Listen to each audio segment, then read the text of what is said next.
Should we watch episode 3? I guess we should. It's called The Squire, I think.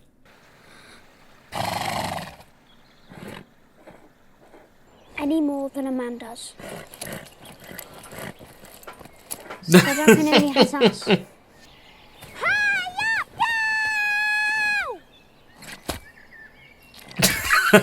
Oh dear.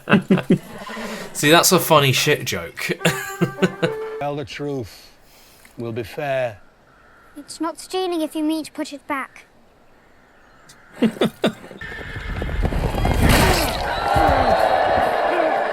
Oh.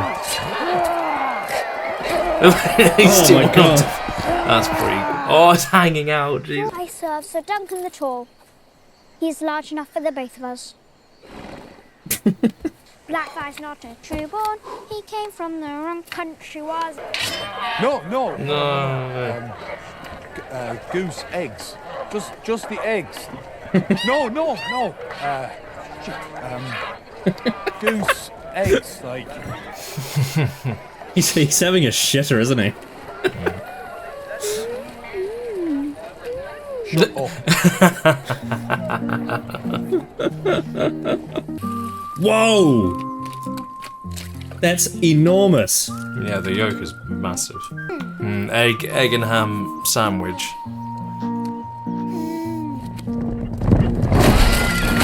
Fucking hell. Jesus.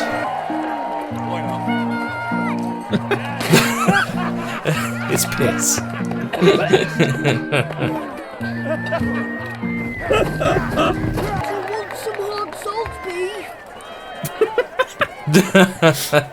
Oh, Nick, I can't eat hard salt beef. I just eat lovely food and grapes and all the. Well, then I won't buy you another one. Good.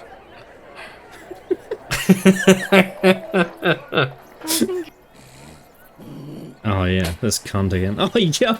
That was a great transition. The lucky few who backed such an unlikely winner would find their pockets full. Match fixing. Come on, little knight. It's time you face the dragon. It's time to face the dragon. That cape is sick. Boo. Fuck you, bright flame. Fuck you, bright flame. Oh, Oh, he plays dirty. oh god. Wow, what a twat.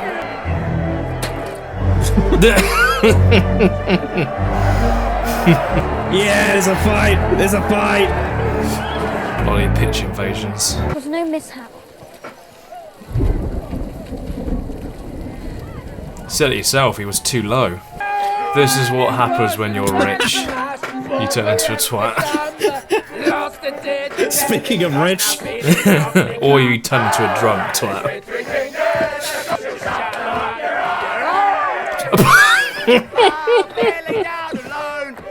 The crippled girl who shoved her hand up men's arses. I think there probably was. Of course there probably was. That means there was a cripple girl who was so good at pleasuring men in their bums that they saw fit to celebrate her in song. They couldn't bother credit her true name. And all who know you shall rejoice in your dying. What? Thank you, that's very good. No, They're incestuous aliens, Duncan. Blood magic and tyrants have burned our lands and slain our people. The only honourable thing a Targaryen can do for this realm is finish on his wife's tits. So I think he meant to kill the fucking honest. Raymond, you're being woke.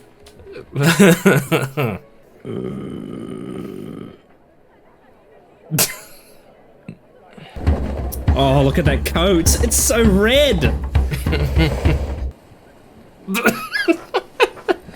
Most like Darren. He's probably just drunk again. The third's so useless, we're going to ship him off to a citadel to make a maester of him. And the youngest. Sir Duncan, you have to come. Ariel's hurting her. Hurting who? Yep. What a surprise. Fucking hell.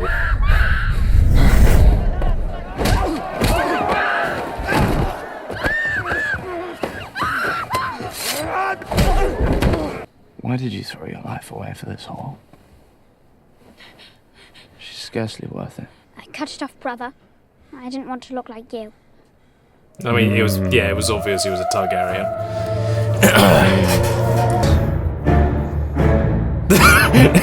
Those cuts were a bit hokey. Oh my god. Oh my god. Well, there's your big hook halfway in. Egg, short for Aegon Targaryen. Aegon Targaryen. Yeah. I didn't guess Aegon, but I sort of gathered for the little bits that he was possibly a Targaryen, or at least involved with Targaryens.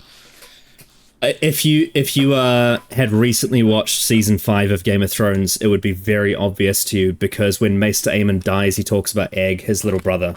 Yeah. And in that scene, Raymond Fossaway talks about how they sent Aemon to be a maester at the Citadel just before that happened. Yeah. I definitely, same as last episode, enjoyed it. Very, very short. It's only like 28 minutes. I think the twist is just it's very interesting to have Duncan be involved now with Targaryen business. The fact that he's now befriended a Targaryen without him knowing. So it's I'm not sure what's going to happen now for the rest of the season. But, interestingly, Dunk was willing to save Tanzel, risking his own life. Oh, yeah, because he has affection for her, obviously, but it's also like seeing a rich little pompous bastard, like, abuse a woman for no reason. Of course he's going to go and do something. Yeah, and again, the only reason he's not dead is because of Egg. Yeah, of Egg's power. He would have pretty much died right there and then. The issue thing, though, why was he in the inn at the beginning? Why was he just around, like, doing... That's right.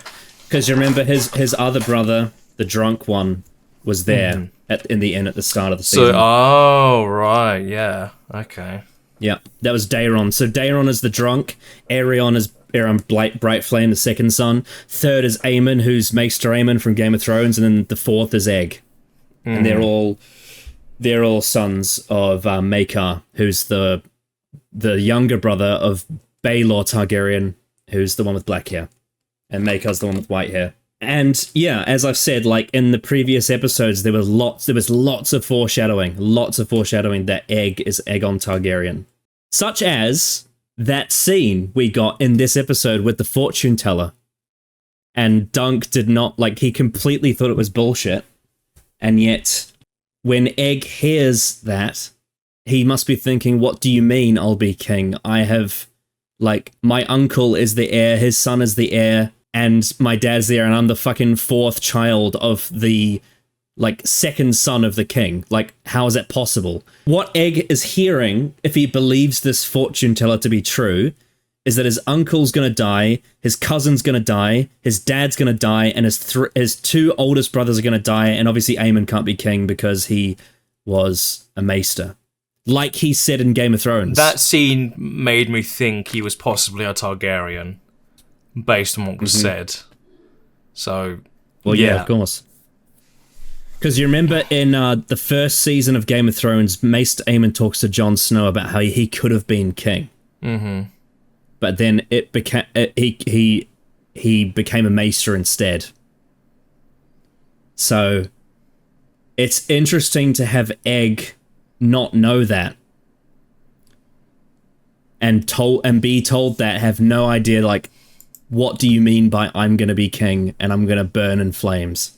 It's a crazy prophecy for him to hear. And then of course you just instantly Dunk just laughs at it, going, "That's absolute bullshit, that's hilarious that you'd say that." Because it's funny, because not only is it such a tall order for even Egg to believe, but Dunk doesn't even know that Egg is a Targaryen at that point.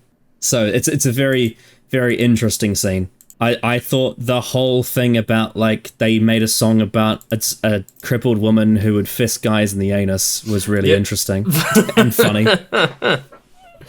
Yeah.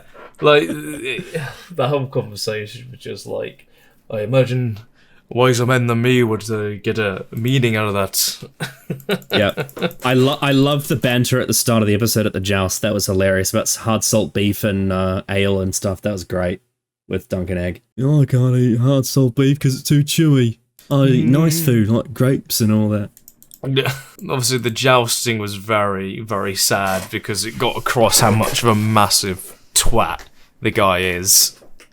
He has the twat. Bright flame, he has the rich twat armor, very pompous, and then also killed the horse on purpose. This episode did great at, like, really further showing you Aerion Brightflame's character and, like, just how entitled he is.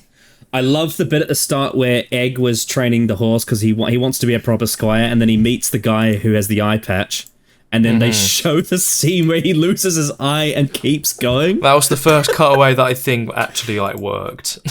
That was hilarious. Yeah. Not only did he lose his eye, he also kept jousting after he lost his eye. And also dangling.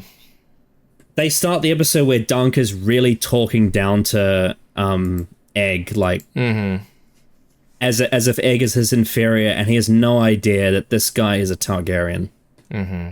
This kid is a Targaryen. I loved Egg's little song about, like, the Blackfire Rebellion. That was really funny. Like, Daemon was the bastard. It also shows... like, the fact that he's a Targaryen shows why he's actually quite knowledgeable.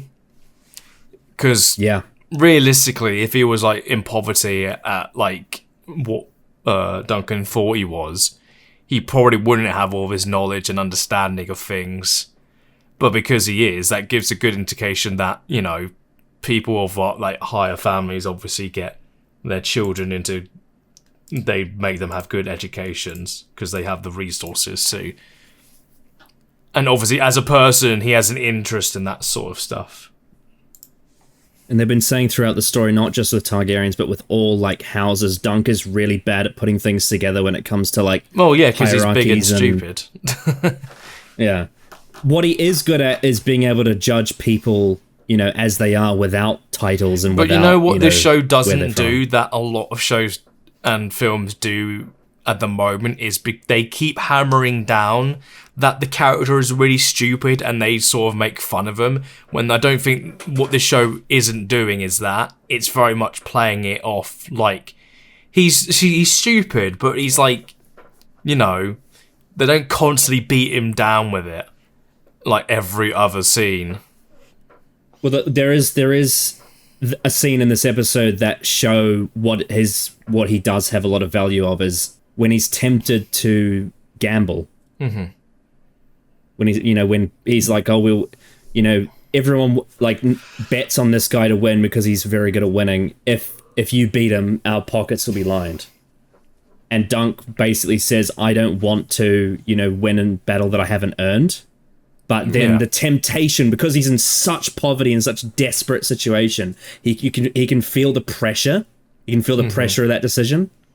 I think that's a really good scene for Dunk, like his moral conflict at the moment. Yeah, moral conflicts are always, when done right, are very enticing. Because his whole, like we said about last episode, his whole thing is wanting to legitimately become a champion because the person that he looked up to never did and was kind of useless and was never known realistically on a wider scale. So his motivation is to properly, like, actually win and feel as if he earned it. So the idea of him winning without earning it would very much irk him, but he's in a position where he's not really in a position where he can, like, take those offerings lightly, but because of who he is, he very much, I believe, wouldn't take it. There was one detail I really liked. It wasn't any dialogue, it was just actors' reaction. I really liked how when Aerion Brightflame like stabbed the horse and cheated and was a coward and fucking like all that shit happened, his uncle Baelor Targaryen not only looked at it like, oh yeah, I expected this shit to happen, but you can just see how much he despises his nephew. Like, he just absolutely hates him. Like, he's just very much like, yeah, of course, this fucking little shit did that. Yeah. Like, what an... Because from what we got from last episode, he doesn't seem like evil, at the very least, unlike a lot of Targaryens. There's also that really funny scene with Raymond Fossaway where Dunk was like, oh, I wouldn't expect a knight to, be so dishonorable, let alone a prince. And then Raymond's just like, what the fuck do you mean? Yeah, He's a Targaryen. They're all twats. Because they have no responsibilities. They don't care. There's a full-on rant about how Targaryens are the fucking scum of the earth despite having the most power. Now, interestingly though, not all Targaryens are like that, because, Egg's not like that, and Baelor's not like that. Well, before Season 8, Daenerys isn't like that. Jon Snow's not like that. But yes, the ones that are basically destroyed by the privilege of it. It's kind of like there's a lot of parallels between Aerion Brightflame and Joffrey Baratheon. There's a lot of parallels in terms of how... The comparison is very much there. Yeah, in terms of how the privilege has ruined them. But I think that the main difference is this guy doesn't back away from conflict, while Joffrey was a coward. Well, that's because Aerion Brightflame has the advantage in every situation. He's very powerful. But even then, when he gets rocked and doesn't whimper, but if it was Joffrey in that position, which he very much probably was at points, he very much would cower and act like a wimp.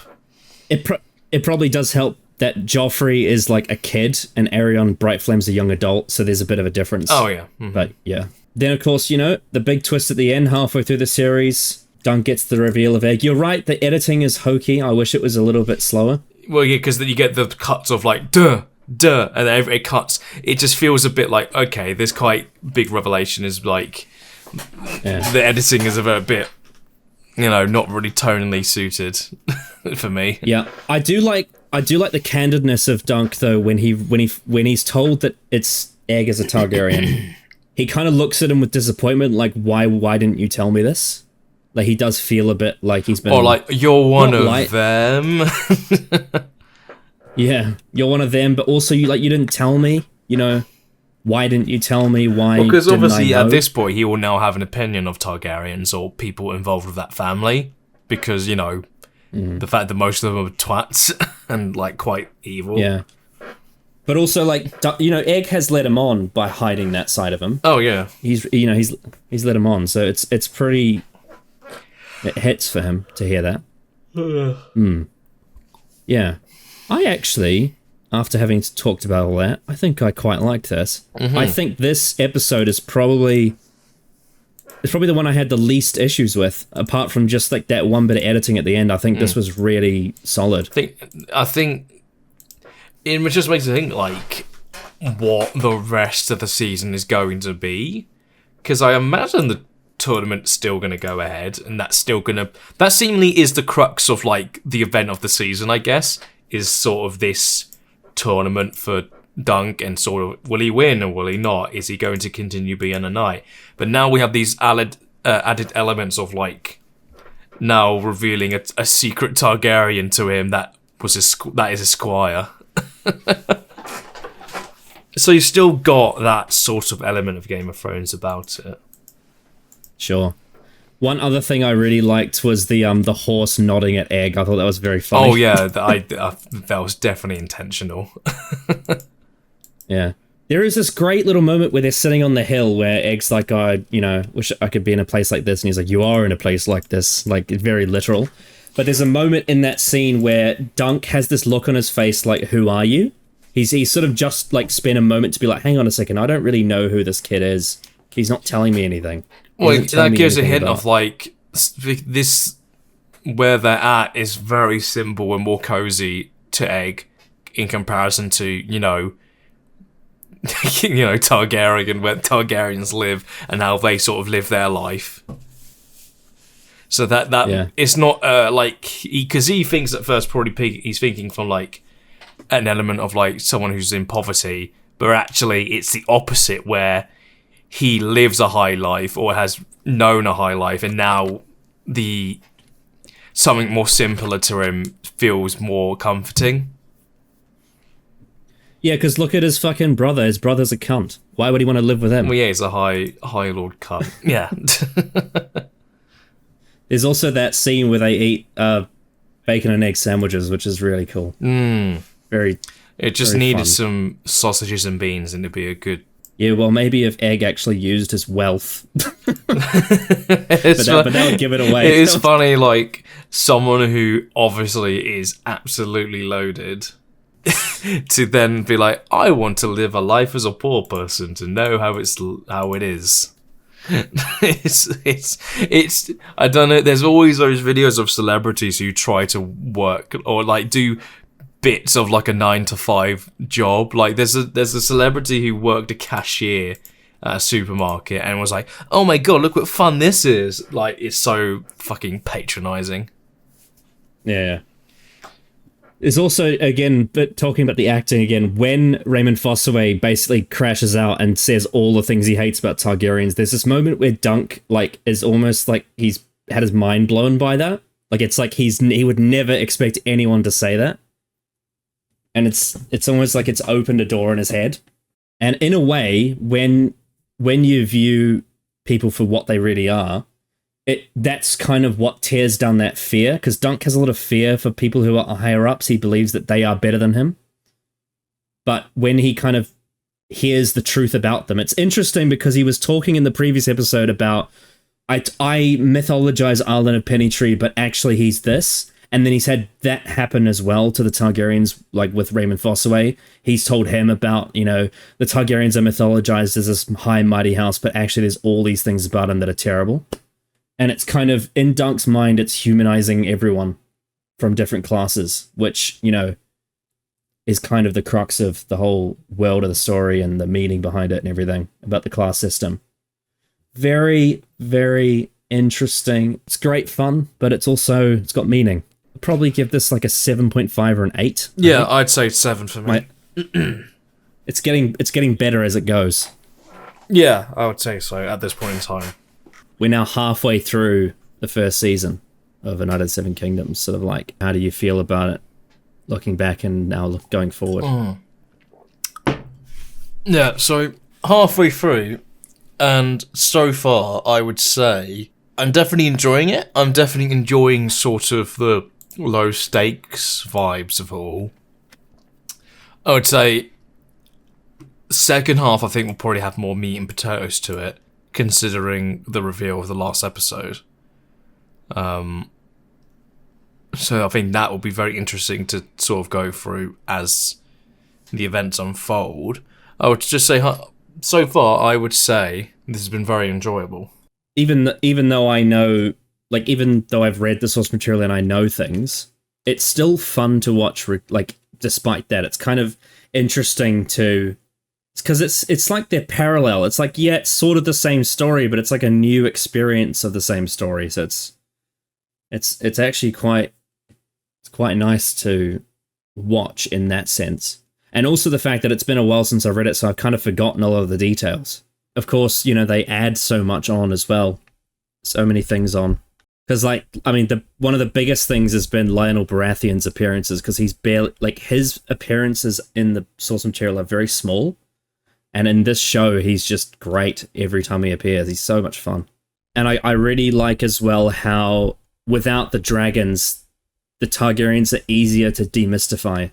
And they kind of, you'll start to notice that now that they don't have their, their nuclear weapons, that the people are like slowly starting to be like, okay, well, they may have the most power, but they aren't so different from us. Because, like, when any time like a character would talk about someone like Daenerys in Game of Thrones, there's so much weight behind talking about her because of the power she has, especially with the dragons. Yeah.